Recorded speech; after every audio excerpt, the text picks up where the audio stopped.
Hey there, welcome to Garage Door Guidance. In today's video, I just want to cover something that I do for a lot of pest companies and for most of my customers that ask, and that is how to keep rodents or mice, critters out of your garage. A lot of times they get in through the bottom here.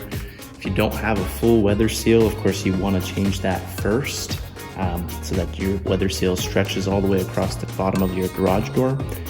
And in addition to that, you want to get some steel wool, or I got this copper kind of steel wool stuff that people use to scrub their dishes with. What you want to do is stuff it in on the ends of your garage door, that rubber seal. That'll just prevent the mice from chewing through the bottom, getting into your garage, because basically what they do is they'll chew through a little bit of it. Once they get to this steel wool or copper here, they basically just back off from it. Basically, you get your garage door up to a height that you're comfortable to work with. And again, there's an empty space inside of this rubber that you can stuff that steel wool into.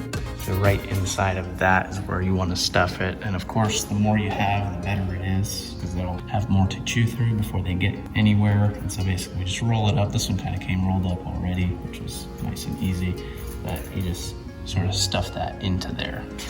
And again, that prevents the rodents from chewing further than that steel wool. Once they hit it, they usually just back off. And so you would just repeat that for the other side as well. But that's just a little quick tip on how to prevent rodents from chewing through your rubber seal on the bottom of your garage door and getting in. Of course, like I said, you want to change the rubber seal if it's not stretched from end to end. And I have a video on that as well. I'll put the link down in the description below. Hopefully that solves the rodent issue if you have one, or prevents it from ever happening. Thanks for watching Garage Door Guidance. Have an awesome day.